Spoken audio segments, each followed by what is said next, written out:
Terkait kekejian yang dilakukan oleh anggota KKB, Mahfud MD selaku Menteri Koordinator Bidang Politik Hukum dan Keamanan menegaskan, pemerintah tidak boleh diam dalam menghadapi pemberontak.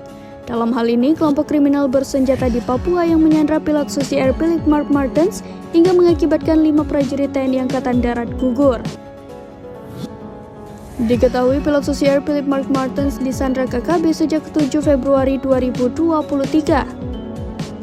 Philip Mark Martens disandra KKB setelah mendaratkan pesawatnya di lapangan terbang Paro, Kabupaten Duga, Papua Pegunungan. Selain menyandra Philip, KKB juga membakar pesawat jenis Pilatus Porter milik maskapai Susi Air. Mahfud MD mengatakan TNI dan Polri terus mempersiapkan strategi untuk membebaskan pilot Susi Air yang disandra oleh kelompok kriminal bersenjata di Kabupaten Duga, Papua Pegunungan. Ia mengatakan sebenarnya ada 2 kesulitan. Pertama, sandera dijadikan sebagai tameng hidup atau jadi perlindungan diri KKB. Ketika TNI Polri bergerak, mereka mengancam akan membunuh sandera. Sedangkan sebagai negara yang beradab harus bisa melindungi warga negara asing.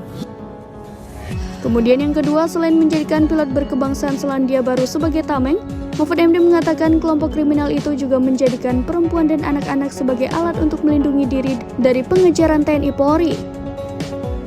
Oleh karena itu, mantan Ketua Mahkamah Konstitusi ini meminta semua pihak bersabar karena saat ini pemerintah sedang menyusun langkah-langkah yang tetap menjamin keamanan dan keselamatan sandera serta masyarakat sipil setempat.